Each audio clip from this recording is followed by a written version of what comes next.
మా వాళ్ళందరూ అప్పడంని డైరెక్ట్గా మైక్రో ఓవెన్లో పెడితే ఎలా అవుతుంది అక్క అని అంటున్నారు. ఈజీగా అయిపోతుందండి, ఆయిల్లో ఫ్రై చేయాల్సిన అవసరం లేదు. 30 సెకండ్స్ పెడితే పర్ఫెక్ట్గా అప్పడం రెడీ అవుతుంది. నేను చూపిస్తాను ఉండండి మీకు. అప్పడం ఇలా ఫ్రై అయిపోతుంది అనమాట. వాళ్ళిద్దరు చూడండి అది ఎలా అవుతుంది ఎలా అవుతుంది అని చూసుకుంటున్నారు. అప్పడం ఈజీగా అలా చేసేయచ్చండి మా వాళ్ళు. అయిపోయింది. అప్పడం లేని అసలు సాంబార్ రైస్ని మనం ఎలా ఇమాజిన్ చేసుకుంటాం. ఇదిగోండి సాంబార్ రైస్,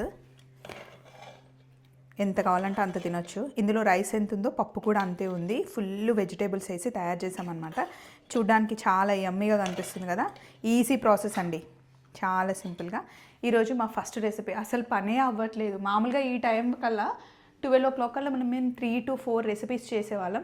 ఈరోజు అప్పడాల ఎక్స్పెరిమెంట్ ఒకటి, బ్లౌజులు ఒకటి, అట్లా అవుతుంది. ఇంతకీ మీదేంటండి లంచ్ ఈరోజు? మా లంచ్ ఇదే.